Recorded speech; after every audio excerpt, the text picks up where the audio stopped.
guys, welcome back to the Just Why channel. This is the end of the year. Can you believe it? Time went so fast. And the end of the year means the videos from me. This video in particular is the top 30 tracks of the year according to me. Same rules as last time, one song per artist. Okay, let's get started. The first track is MJ Lenderman, She's Leaving You. It's been a pretty good breakout year for MJ Lenderman, who I've just found out is the lead guitarist for Wednesday. Like most of his 2024 album, it features quite raw vocals and a great chorus. She's leaving.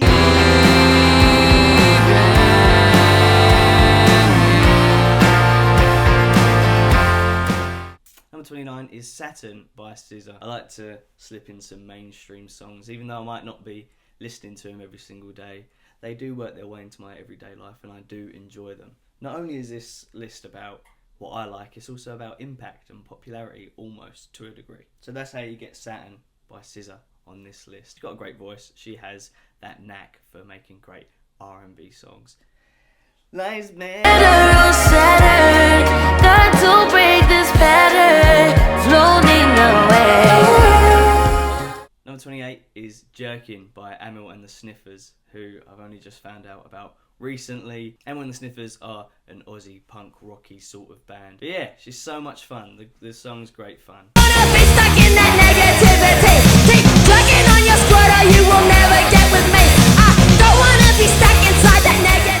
Number 27 is I Got Heaven by Mannequin Pussy, which is from their latest album with the same name, I Got Heaven, baby. I wasn't a huge fan of the album overall, but this is the opening track and I was very impressed by it. A mix of raw, abrasive vocals and great singing across the chorus.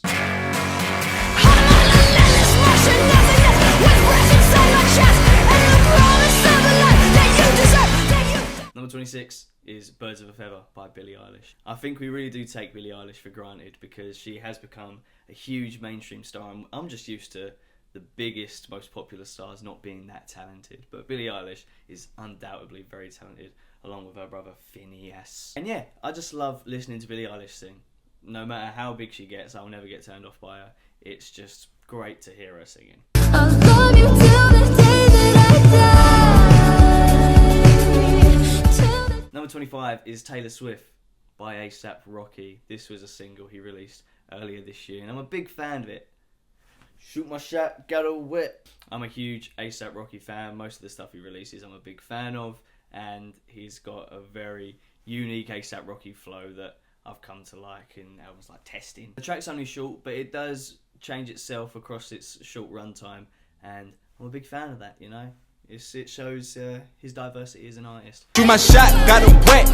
Bet that's all net, girl, that's wet. Ready, gave me all neck, how beheaded. Number 24 is Suffocate featuring Poppy by Knocked Loose. Usually struggle with this metalcore, hardcore adjacent sort of music, but this Knocked Loose album really just clicked for me. And of course, this helped with having Poppy on the record, who I'm a massive fan of. And yeah, and I think it's a real testament that it's on this list because, you know, this ain't really normally my genre, but I fuck with it. I fuck with it heavy. I will turn you till I find a fucking lot. I suffered. Off the latest Vampire Weekend album at number 23 is Pravda. I haven't seen many people single out this track specifically on this album. Normally it's Capricorn or classical that they choose to pick out. I wasn't big on this album, so I gave it a few re-listens, and every time I listened to this album, Pravda stood out for me a lot. It's a very simple song structure, verse, same chorus all the way through, but the chorus does build across the song, and by the end it's a very loud and large sound on the chorus. It's really good.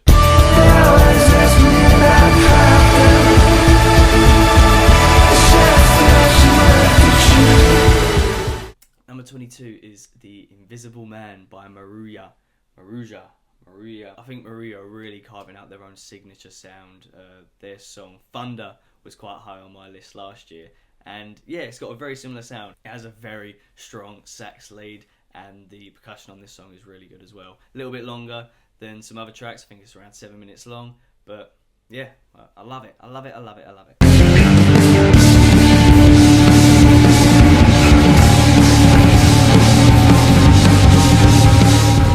Number 21 is Wall of Eyes by The Smile. This is a sort of low-key banger for me. I listened to it much earlier on in the year. I think it released around February time. Tom York has very subtle vocals across this, very soft-spoken. That's why I like him.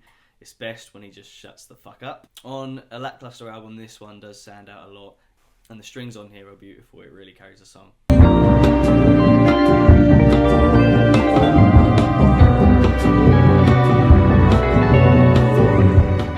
Number 20 is Are You Looking Up by MKG. I wasn't really sure what to think when going into this album, and I wasn't expecting the sound that I was met with. It's a very stripped back, experimental kind of sound, almost reminiscent of like a Bon Iver sort of album, but more bare bones, and I really like it. I feel like he's already got a signature style in the way he plays the guitar on his songs and how his vocals are shifted up and down. There's some great guitar grooves on this song, and there's some proper dirt in the vocals which I really like, especially combined with the vocal effects. Are you looking up or you ask me why? If you wanna go, then baby go. Number 19 is The World's Biggest Paving Slab by English Teacher. Obviously the Mercury Prize winning band. I had to listen to this album, it's a requirement, and this track really stood out for me. The very simple but catchy riff that carries the song, it really works for me, and I'm a massive fan of the lead singer's vocals, especially with the reverb on the chorus.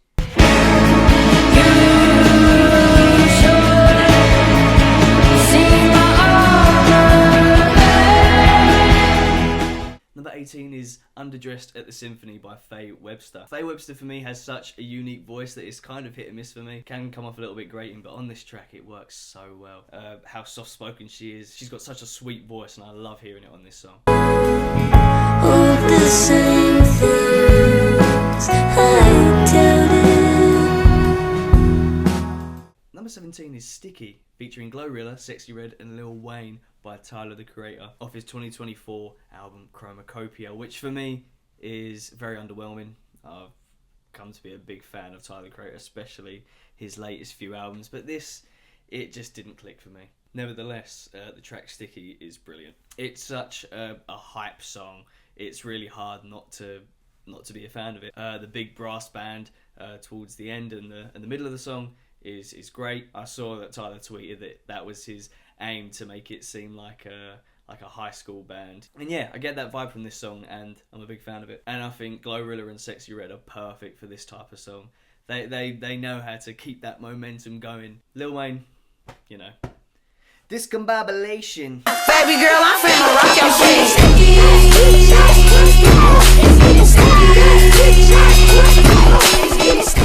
Number 16 is A La Carte by Quadeca. Ooh. I've been playing this all year. Big fan of this track. I love Quadeca's vocals. I think they're a little bit imperfect and raw at times, but I really like that. And Brakence's verse is brilliant. I love the way he kind of adds more of a melody to his singing. And yeah, it's great in contrast to Quadeca's more rigid and untamed vocals. Took yourself, yes I got my jaw gig, now I'm a cotton mouth. Why do I feel so unsafe, what am I worried about? Cause I didn't sleep.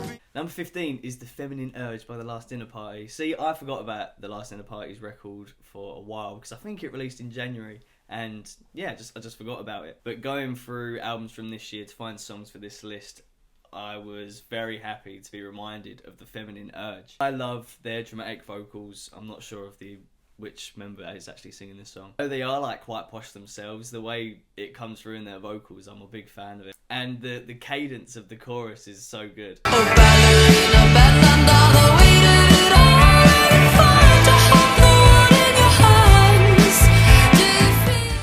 of in the same vein. Number 14 is Good Luck Babe by Chappell Roan. I'd say she sort of has that similar vocal style where it's quite dramatic and grandiose and a little bit of... It was impossible to escape this song throughout this year and I'm not mad about it. Chappell Roan has an amazing voice and like Billie Eilish, I'm happy that she's becoming one of the biggest pop stars where she's proper going for it and she has an identity and she has an idea of where she wants to go forward with her career.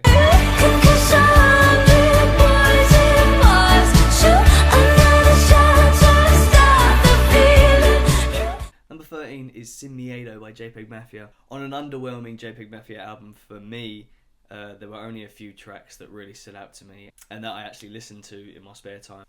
This track has very overwhelming production that is sort of signature to JPEG Mafia's style. You have sort of 3 different phases of the song. One is just this sample that keeps playing over and over again, and it is very sort of like overblown and untamed, but he makes it work. I don't know how he does it. He just has an ear of just like, it is too much, but he's making it work. It's great. And then towards the middle of the song, he gets all rap rock with it. There's some metal guitars coming in. I do it a vengeance. And that is a sound that he sort of embraces more on this album, which I am a fan of in concept. Yeah, it's just with a father. I it's just with my barber. She off all of these drugs. Coconut butter, Pierre Carter.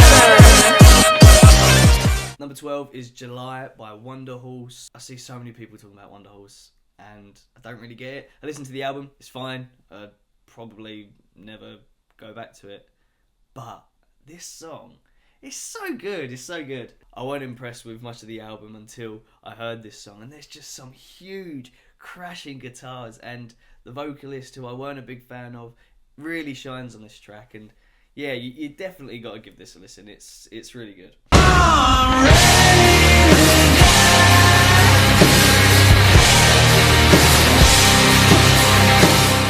Number 11 is Tonight, brackets, Was a Long Time Ago by Jack White.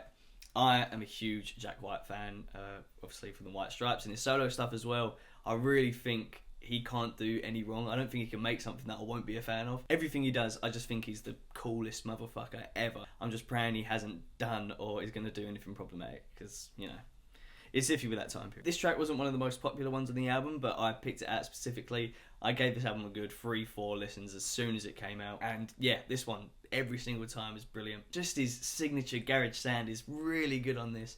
And obviously the chorus, tonight was a long time ago. His voice is great on this. He just embodies that sort of, that rock star voice that I just love. And there's a moment where he's singing away from the mic, is brilliant. Tonight was a long time ago. I got sick in like October and I still haven't recovered since.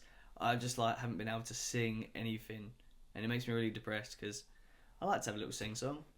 I can't. I literally tonight. That was a long time ago. This is a rogue shout. Alright, number 10 is Challengers Match Point by Trent Reznor and Atticus Ross, of course, from the Challengers soundtrack. As soon as I watched Challengers in cinema, well, even before then, I'd heard it as a crazy soundtrack. As soon as I watched the film, I was obsessed. Literally, on the car ride home, me and my girlfriend were playing the soundtrack, and I've been listening to it ever since. Built upon, they had some fucking crazy strings in there.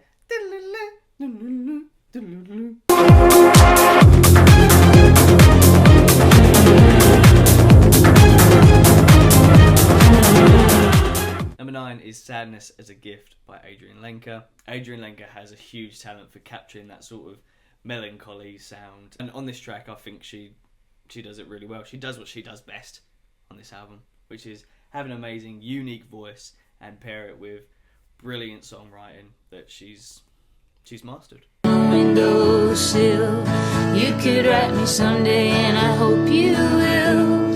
We could see the sadness as a gift. Number 8 is Broken Man by St. Vincent. Oh! This song is here simply because of the huge guitar riff that joins the song around 2/3 in.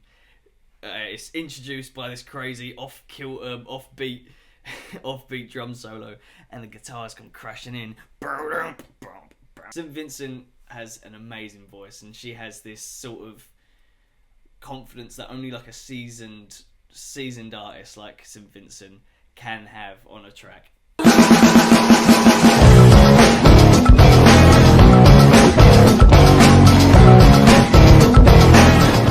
Number 7, quite controversially, is TV Off, featuring Lefty Gunplay by Kendrick Lamar, which does mean there's no Not Like Us on this list. While Not Like Us has a huge cultural impact, it is the biggest song of the year.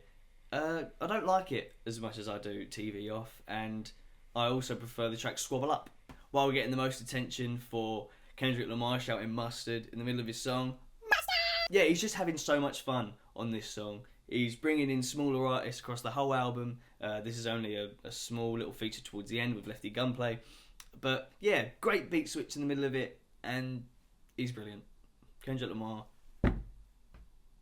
well done.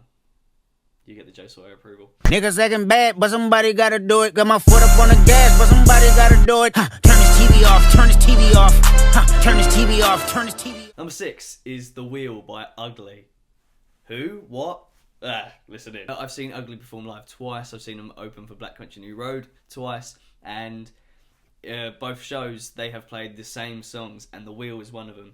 And each time they sang it, it was as crazy and as ridiculous, and it shouldn't work, and it's cringe, but it's not cringe, but it does work. And oh yeah, really, really good track. It's proper like musical theatre core, but you really need to buy into it and believe in it, and I do, and I love it so much. There's like some a cappella for like the first 2.5 minutes of the song, and then eventually it all just kicks in, and the production on here is just so loud and full and present. I love it. I love it. Really, really like snappy, quick lines that stay in your head. I don't want the sycamore. I don't get any more. The bottom book. And the two vocalists, they're so good. I will lay the wreath around you in golden hay. Well done, Ugly. Fucking great track. Great album as well.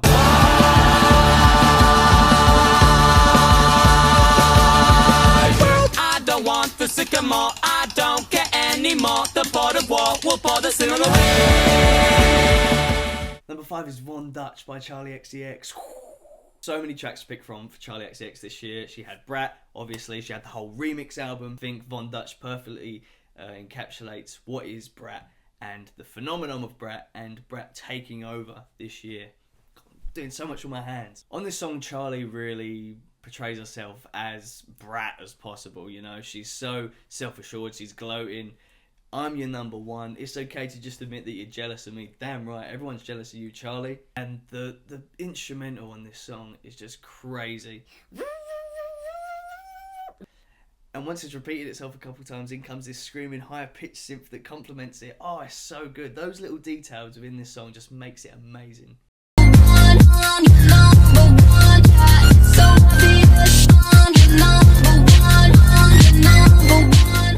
Number 4, regrettably, is Image by Magdalena Bay. This one, probably the hardest song to make a decision on, as Imaginal Disc is one of my favourite albums of the year, and there's just so many good and complete tracks that can easily stand on their own. As the album does have a heavy focus on transition and the story across the album, I chose to go with one of the singles because I think that makes sense. And yeah, Image, the song Image on its own feels the most complete. It's sort of ethereal and like disassociative, and not everything makes sense, but you're in for the ride, you know? Mika's voice is brilliant on this track. I love the stylized vocals. Some people don't. I think it works perfectly.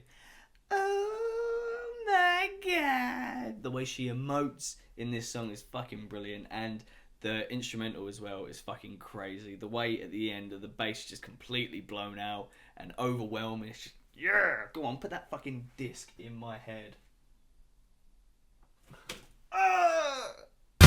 But oh my God, make me in your image so high. Number 3 is Starburster by Fontaines DC. A lot of people's album of the year, unfortunately not for me. Not a big fan of the album itself, actually, even though it's there, but it has some killer tracks on here. I'm talking Favourite, I'm talking Bug, I'm talking... But Starburster, I think, really singles itself out as the most unique and different and proper Fontaines song. Obviously, the elephant in the room is the crazy chorus with Grian's gasp. I'm gonna hit your business if it's momentary blissness. I love how Grian switches his voice up for the chorus, and the softer part towards the end that has some great strings in there. Hit me for the day, for the night that you suffer. Love his verses as well. It's just great. His little repetition. I want to see you alone, alone, alone, alone. I think it's a great, unique track that properly stands out on an album that's been cleaned up a little bit for a mainstream audience. I'm gonna hit your business if it's momentary business. I'm gonna hit your business if it's... Number 2 is Juna by Clairo. Obviously, Clairo's voice is just angelic. And Clairo sort of establishes a more unique sound on Charm, sort of similar to Slint, but different. The change in drum tone and the piano and synthesizer on the chorus that makes the chorus stand out really makes this track a must listen, and my second favourite track of the year. The lovesick lyrics on this song's great. You make me wanna go dancing, triumph feminine. Come on! You make me wanna... And of course, to wrap it up, the mouth trumpet.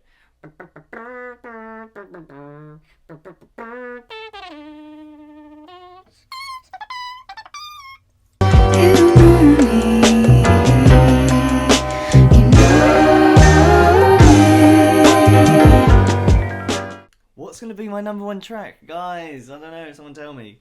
Duh. If you know me, and you do, you know me. Come on guys, it's The Magician by Geordie Group. I first heard this song in 2022 when I saw Black Midi live in Bristol, and it changed my life. Not even being dramatic. This huge behemoth of a song that I didn't know when was going to end. I didn't know if it was even still the same song because it's so drastically different. These lyrics that just kept going on and on and on. The breaks in music. The fucked up thing Geordie's speaking about. Your arms, your lips, your folds. What the fuck are you talking about, Geordie? I heard it live one more time after that, and it was never played again. And then when Black Midi split up, I was like, oh my god, what is going to happen to The Magician? Which one of my parents is going to get custody of my baby? And with the new sound being released, I saw on the track list The Magician was there, and I was elated. Quite different to the live versions that I'd heard before, which were usually a lot more raw and a little bit more stripped back, especially with only a 3 or 4 piece band. This version of Magician is much more grand. They have a whole fucking orchestra on this. There's probably some bongos in there. It's bongo season, baby. It's been all over this album. Geordie's lyricism on this track is obviously amazing. No one has his style of unique vocabulary, and I just love to hear him ramble, and ramble he does. And The Magician perfectly captures the theme of Geordie Group's The New Sound, of yearning and despair and patheticness. I think it really showcases a big step up in Geordie Group's sound and production, that one of his songs can sound like this, because it's just crazy. There's huge orchestral moments where it sounds like a fucking Hollywood movie. I made a TikTok where I joked about that, and although it does sound like a movie trailer, it's my movie trailer, baby. And I'm the magician. No, he's the magician. Am I right? I know only your name. What's left of the lover who doesn't exist, who knows not how many fantasies involve her kiss? What's left of the dreamer who dreams and dreams and dreams? I think that about wraps it up. Those are my top 30 favourite tracks of the year. I hope you enjoyed. Stay tuned. My top 10 favourite albums of the year will be soon. Tell me your favourite songs of the year. Maybe give me a top 5. If you're that crazy, give me a top 30 in the comments. I dare ya. Don't actually. Give me a top 5 favourite tracks. Please. Bye. Pick up my coat, shake his hand, tell yourself he wants